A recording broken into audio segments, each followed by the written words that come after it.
Gene Basler here. I'm in Piney Point Village, Texas, which is a suburb of Houston. And I've been talking a lot about landscape design, tree-centered design, and establishing a tree protection zone or a root protection zone. Now, I believe in establishing a root protection zone even on trees where you are not doing any kind of landscape design, just maintaining.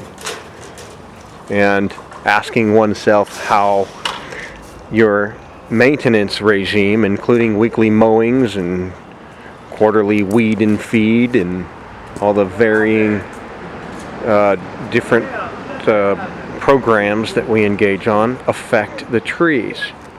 This is a case of a 50 or 60 year old landscape that is now being redesigned.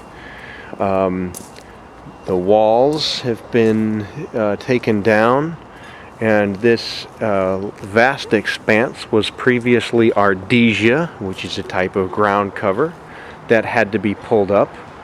Now, when that happens, great damage is done to the roots because the fibrous surface roots of this specimen water oak, very nice specimen,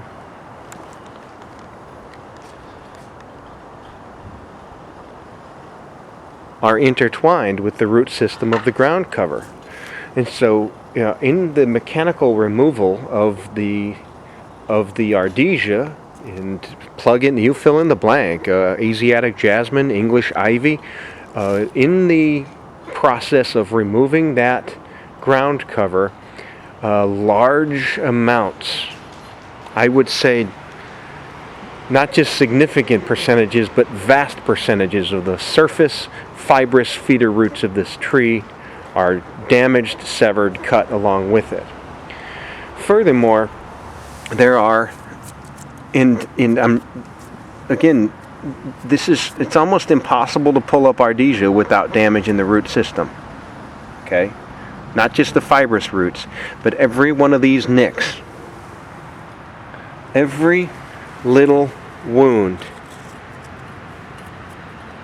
is an invitation to a wood rotting pathogen or a root rotting pathogen. Many pathogens are largely anaerobic. They're saprophytic, which means that they're weak, and they're opportunistic. And they're really only looking for an opportunity to get their greedy little mitts on some dead and damaged or exposed sapwood or heartwood. The bark usually does a pretty good job of protecting. This tree has some pre-existing bleeding canker. But see, you can't, it's almost impossible to do this ground cover extraction without damaging and nicking the tree. And so we have to account for that. You can cover a lot up with mulch after the project is done, but we have the opportunity here to see this damage mid-project. And what I strongly recommend is that a disinfectant be applied to these. The lighting is being redone as well, and you can see here the footprints tamping in. Just a couple of days ago I was here, and this was an open trench.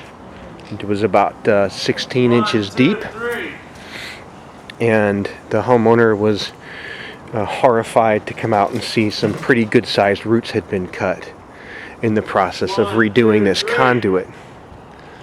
So that's another thing that needs to be taken into consideration. I'm very pleased with the large amount of organic matter that has been applied to the surface here. This is a kind of a topsoil compost mulch of some sort, probably John Ferguson's special blend from Nature's Way. But it's applied only at the surface, and my soil probe shows me that while there's some decent organic matter, it's heavily compacted, and there are very few fibrous feeder roots anywhere in here. And so restoring fibrous feeder root growth is going to be the single best way to promote this tree's recovery.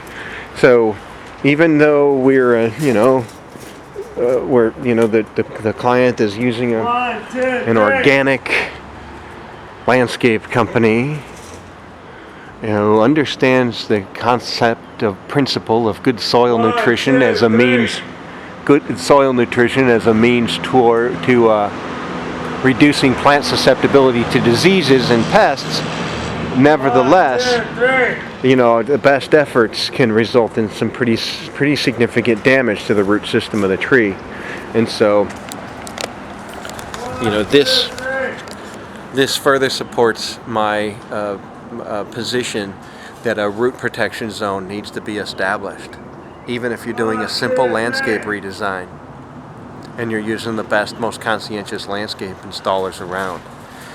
Every single aspect needs to pass this question: how is this going to impact the tree? If I have to do landscape lighting rewiring, how am I going to do this with minimal impact to the tree?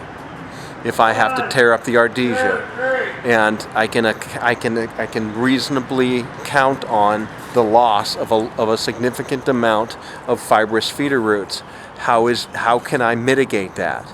How can I take steps to encourage rapid regeneration? And I mean in a matter of weeks, not months or years.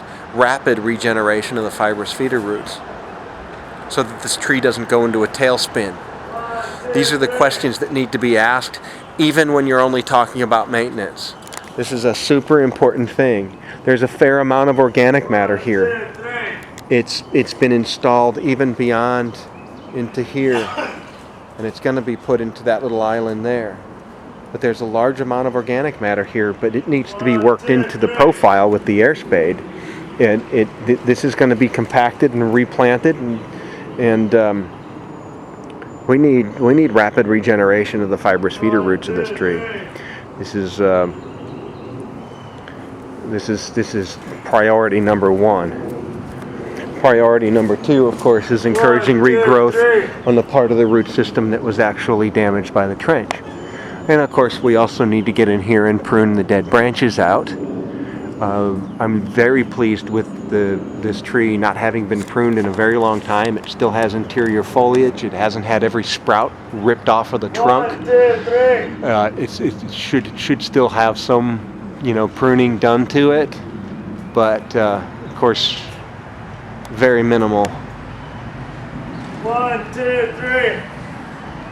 So here's a good example of a site in which we want to take into consideration the needs of the tree that we're tiptoeing around.